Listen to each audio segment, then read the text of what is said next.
Sisa satu orang menangis terus di sebelahnya dia. Yang menangis itu saya berkata, sudah waktunya semua udah pergi. Ternyata dia. Ternyata dia. Serius? Pesannya bener, salah alamat.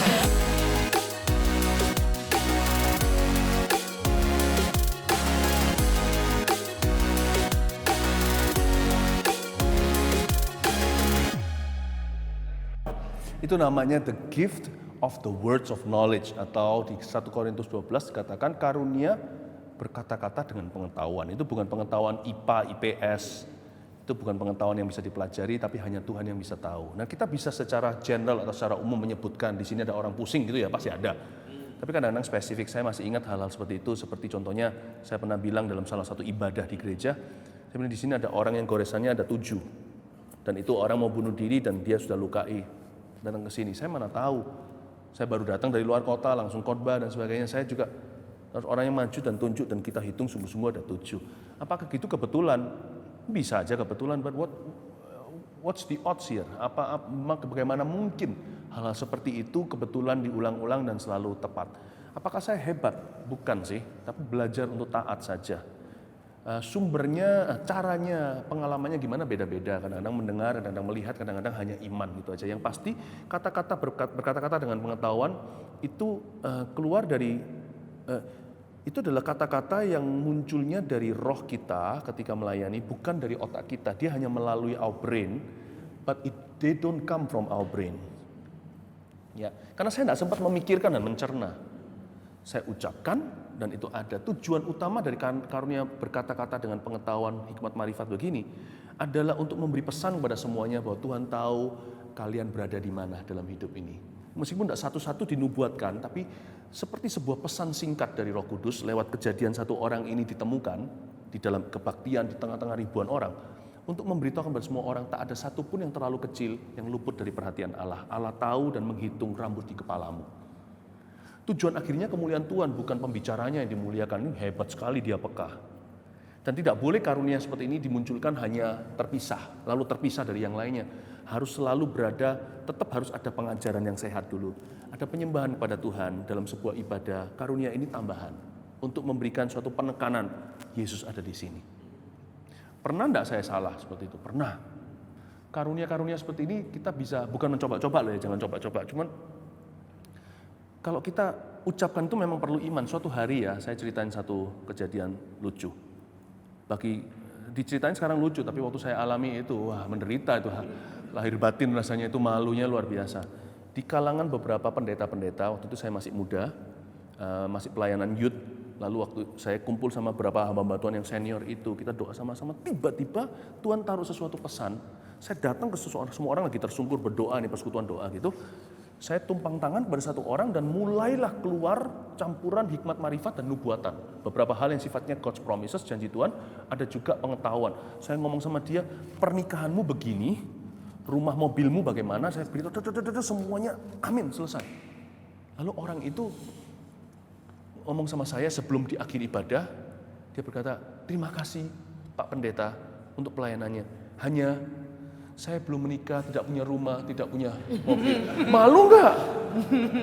Coba perasaannya gimana rasanya itu ya, seperti burung unta kepala gua mau taruh di dalam pasir, udah hilanglah seluruh dunia.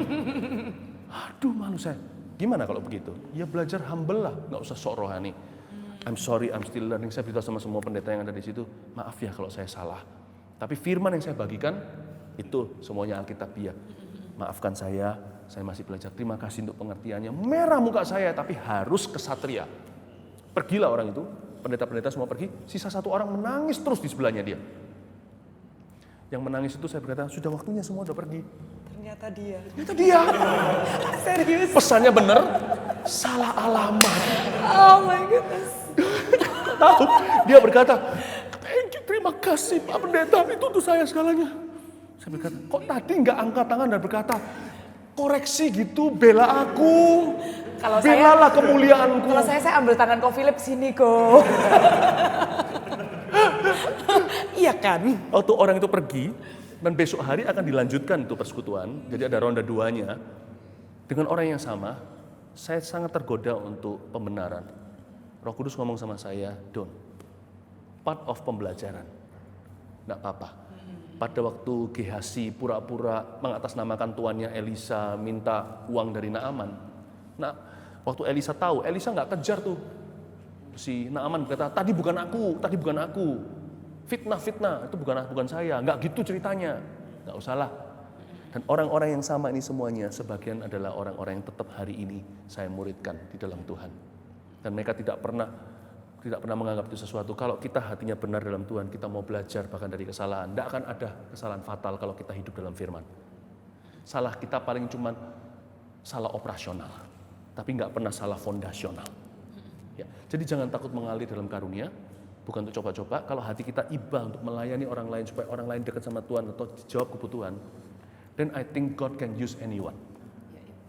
By the way, kalian berdua belum tanya apa? Ini baru mau tanya. Nah, pernah nggak sih waktu Koko dikasih? belum tanya. Oh, belum. Nah, jadi waktu Koko dikasih misalnya kata-kata ada perempuan ini atau apa gitu kan, pernah nggak sih Koko nggak tanyain terus Koko nyesel gitu? Pernah.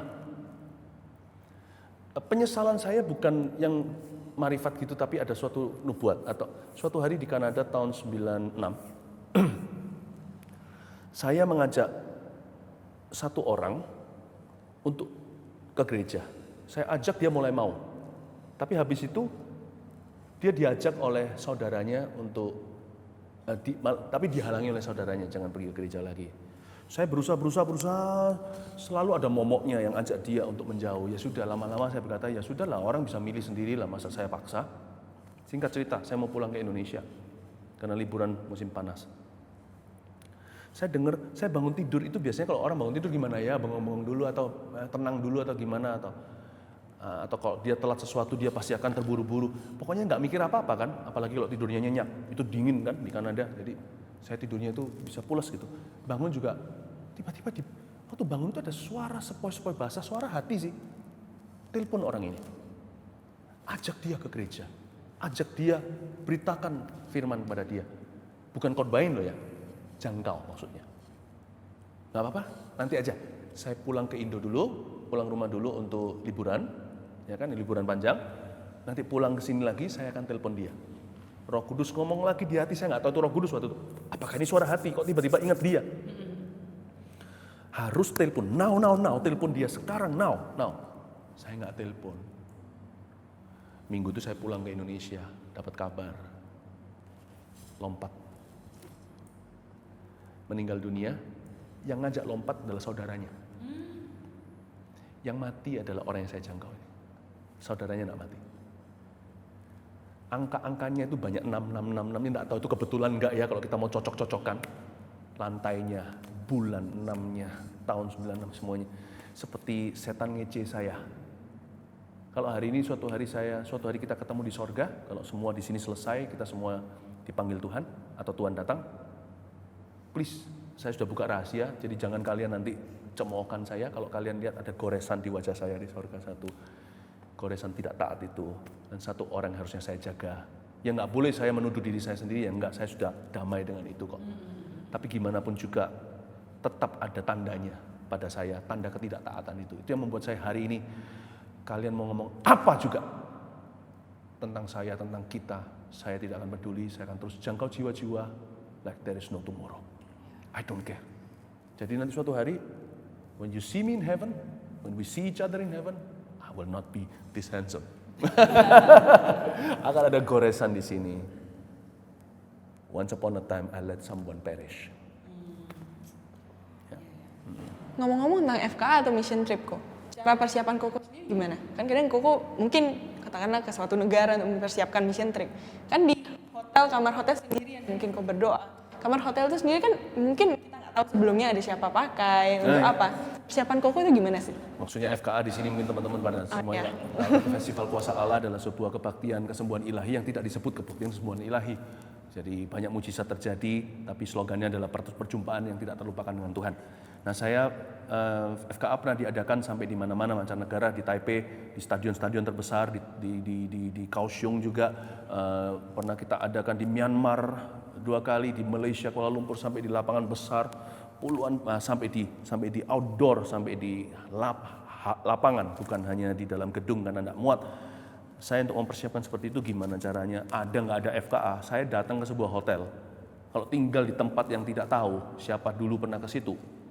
Anak-anak saya juga semua tahu, keluarga kami kalau sudah sampai ke hotel, langsung yang kami lakukan setelah taruh koper semuanya baru masuk ke kamar, kami doakan dan kuduskan. Doanya gini, karena setan nggak bisa kalau kita bilang haleluya ya, setan takut mungkin tapi dia nggak keluar. Setan itu bandel soalnya harus kasih perintah. Setan nggak bisa diajak bicara, jadi jangan diajak dialog. Dia itu bapak dusta, ngomong apapun juga lu ketipu. Jadi konfrontasi aja langsung sama iblis, karena hanya pada Kristus kita bersekutu. Jadi kalau saya datang ke satu tempat, yang pertama-tama saya lakukan adalah saya perintahkan semua roh jahat yang pernah ada di sini untuk keluar dari tempat ini, dan semua roh-roh jahat yang coba-coba mau datang ke sini untuk semuanya keluar dan tidak boleh masuk. Dan setelah kami check out, harus jelas, saya nggak bisa jaga kamar itu forever. Setelah kami check out, baru terserah lu.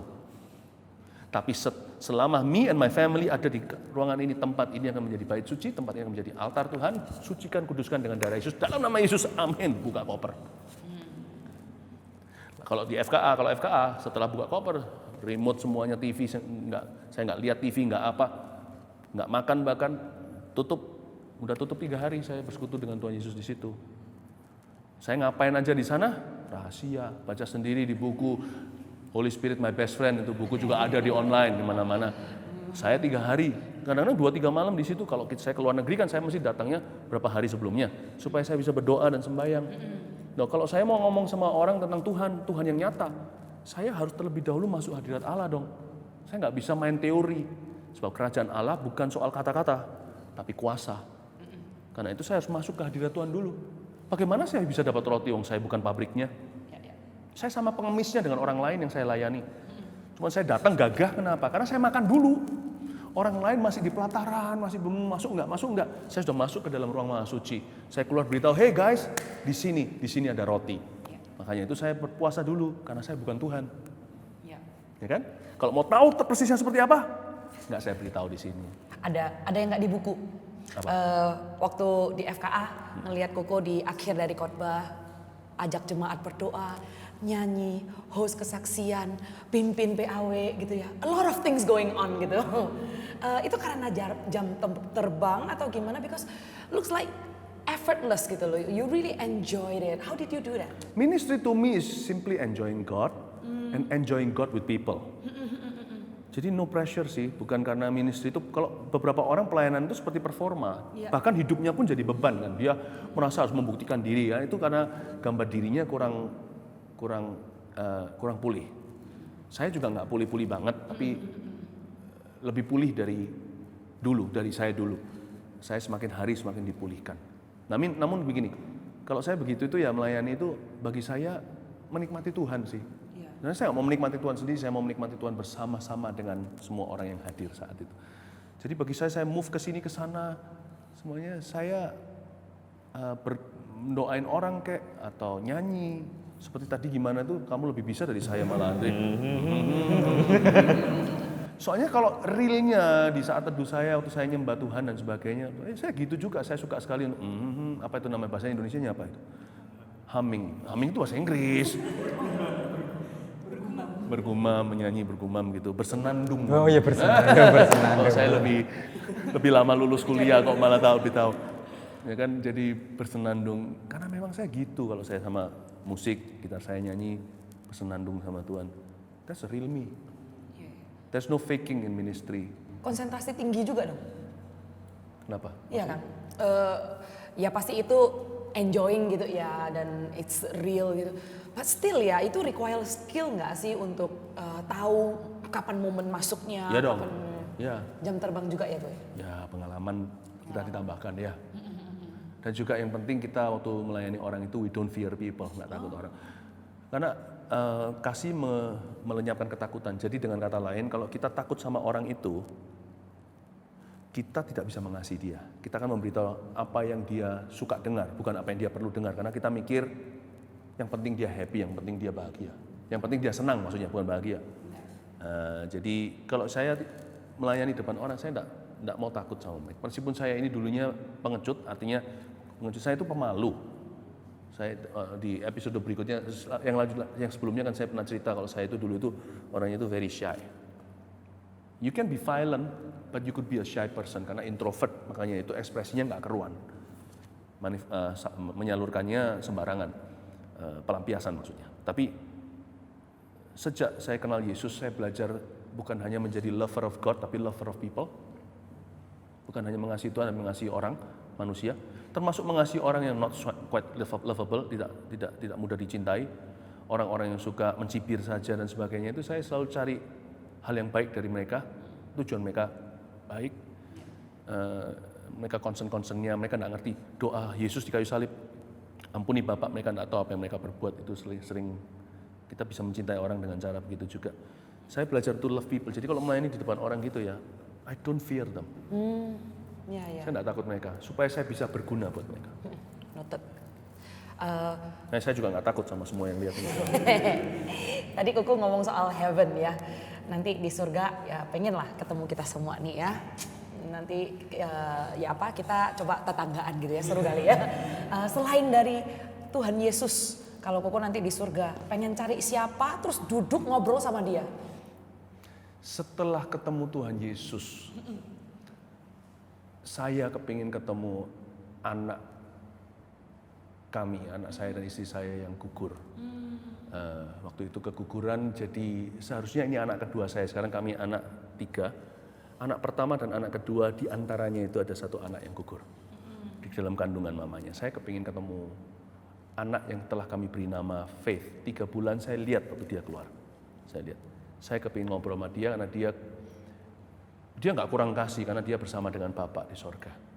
Karena setiap nyawa ketika sperma ketemu telur, makanya itu jangan sembarangan. Hubungan seks itu sakral.